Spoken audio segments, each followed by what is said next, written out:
아팠던 일에 대해 쓴 책이 많아져서 그 글을 읽고 환자들이 아픈 몸과 마음을 달랠 수 있었으면 좋겠습니다. 책 읽는 우리 동네 한의사 권혜진입니다. 동네 서점도 많이 가지만 여행을 가면 그 지역 서점을 꼭 들리거든요. 그리고 멀리 있는 서점이지만 좋은 행사가 있으면 가는 편입니다. 2년 전에 마포구의 사적인 서점에서 북토크가 있어서 한번 다녀왔거든요. 그때 서점지기인 정지혜 대표님 진행 솜씨에 굉장히 놀랐습니다. 그런데 세상에나 그 사적인 서점이 저희 한의원이 있는 동네로 이사를 왔어요. 점심시간에도 다녀올 수 있는 가까운 곳이에요. 네, 이건 저희 동네 자랑입니다.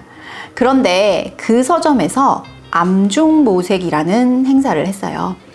포스터에 암과 함께 살아갑니다 라는 문구에서 암중모색의 암의 이중 의미를 알 수 있죠. 저는 암투병을 하고 있는 환자를 어떻게 위로하고 어떤 부분을 도와야 할까 항상 고민을 하거든요. 그래서 무조건 그 북토크에 가야겠다고 생각을 했죠. 술래바꾸기와 슬픔의 방문, 두 권 모두 읽고 가는 것이 북토크에 오는 저자에 대한 기본 예의죠. 그런데 슬픔의 방문은 편집자 K 유튜브 1월엔 이 책 코너에서 소개를 받았어요. 독서의 시작은 구매라 읽으려고 미리 사둔 책이더라고요. 사두고 9개월을 표지만 보다가 이번 행사 참여 전에 읽었습니다. 술래바꾸기는 암중모색 북토크를 앞두고 샀습니다.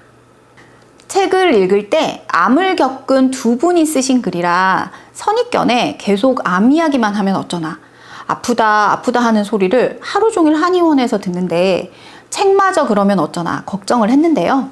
이게 어찌된 일입니까?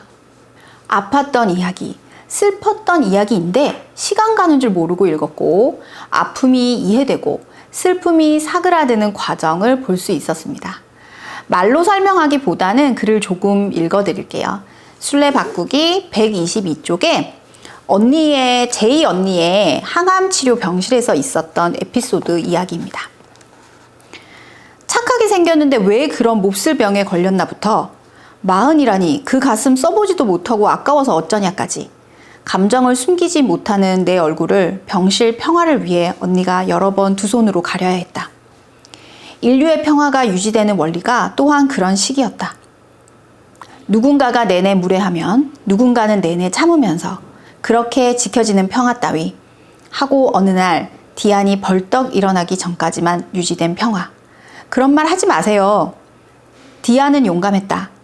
6인실 평균 나이 60세 이상.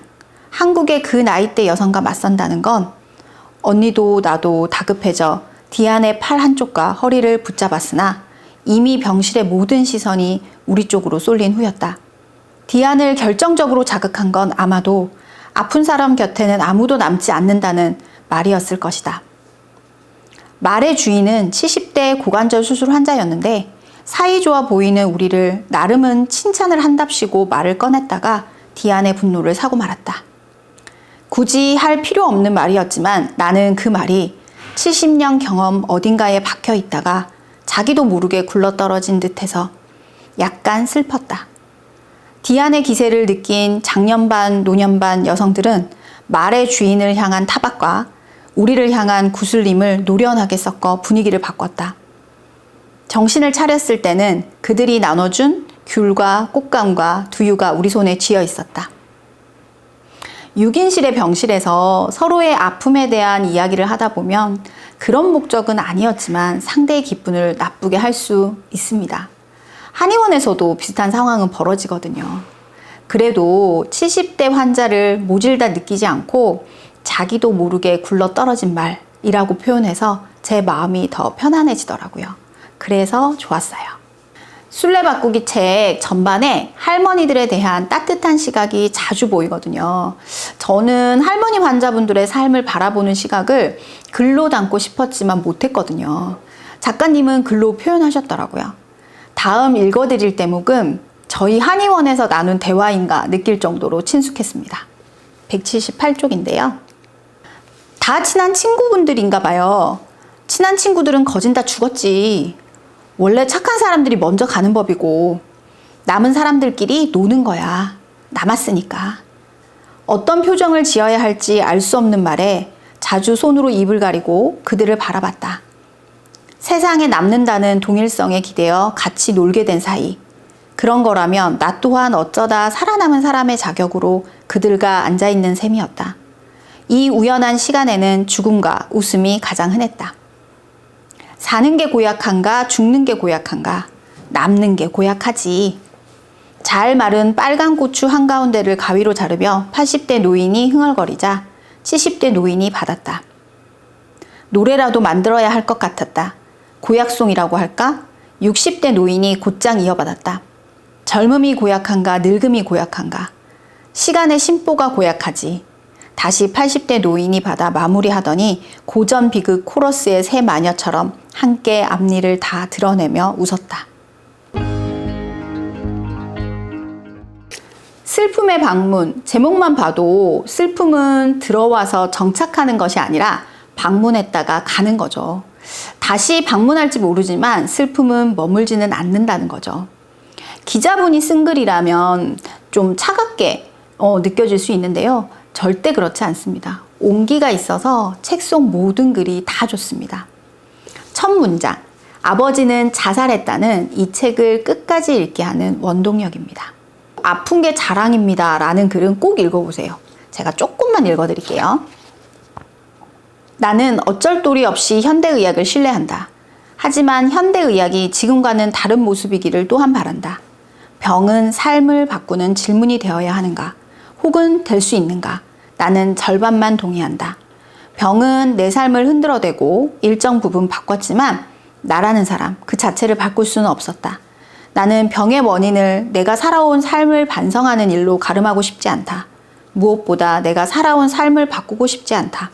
그보다는 아픈 몸을 대하는 세상을 바꾸고 싶다. 아파서 오는 환자에게 저는 이것이 원인이고 당신의 이런 행동이 병을 키웠고 그래서 그런 행동을 하면 안 된다고 알려줄 때가 많아요. 그렇게 환자의 생활을 개선해 주어야 한다고 배웠고 말입니다. 그런 제 모습에 대해 고민하게 한 문장이었습니다. 정말 환자가 삶을 바르게 살면 아프지 않을까요? 두 에세이 모두 너무 재미있게 읽은 저는 암중모색 모임에 대한 기대가 더 높아졌습니다. 드디어 모임날. 사진에 세 분 보이시죠? 한 분은 정지의 사적인 서점 대표님, 그분이 쓴 책이 이 책이고요. 술래바꾸기의 김지승 작가, 슬픔의 방문의 장희로 기자입니다. 나란히 앉은 세 분의 머리 스타일이 항암 치료로 똑같았어요.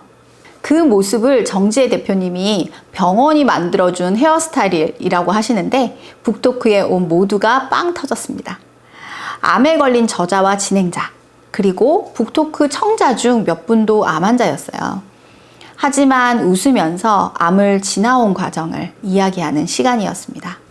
그날의 모임을 정희로 기자님은 인스타를 통해 이렇게 표현하셨어요. 나에게도 익숙한 감정들, 병의 이름이 같아도 증상과 경험이 다 달라서 아픈 이들에게는 모두 고유한 이야기가 있기 마련이다. 둥글게 둘러앉은 사람들이 제 몸 혹은 관계하는 몸이 빚어낸 통증을 꺼내 함께 살펴봤다. 저는 암중모색과 같은 모임이 많아져야 한다고 생각합니다.